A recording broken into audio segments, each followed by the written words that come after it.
টানা দ্বিতীয়বার অনূর্ধ্ব ১৯ এশিয়া কাপের সেরা হয়েছে বাংলাদেশ। ২০২৩ সালে সংযুক্ত আরব আমিরাতকে হারিয়ে প্রথমবারের মতো এশিয়া কাপ জেতে লাল সবুজের প্রতিনিধিরা।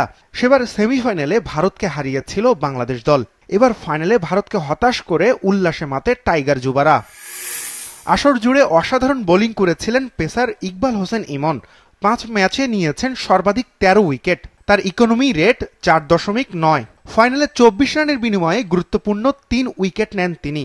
ফাইনালে সেরার পাশাপাশি আসর সেরা হয়েছেন এই ডানহাতি পেসার। ১২ উইকেট নিয়ে দ্বিতীয় সর্বাধিক উইকেট শিকারীর তালিকায় বাংলাদেশের আরেক পেসার আল ফাহাদ। আসরে সেরা বোলিং ৫০ রানের বিনিময়ে ৪ উইকেট। এর পরের স্থানে আছেন যথাক্রমে ভারতের পেসার চেতন শর্মা ও পাকিস্তানের আব্দুল সুবহান। দুইজনে নিয়েছেন সমান সংখ্যক ৯ উইকেট। ব্যাটিংয়ে সর্বাধিক রান সংগ্রাহকের তালিকায় দুইয়ে আছেন যুবা টাইগার অধিনায়ক আজিজুল হাকিম তামিম। ৫ ম্যাচে ১ শতক ২ অর্ধশতকে করেছেন ২৪০ রান। সবার উপরে ৪ ম্যাচ খেলে ৩৩৬ রান করা পাকিস্তানের শাজাইব খান। আসরে তার নামের পাশে রয়েছে ২টি শতক।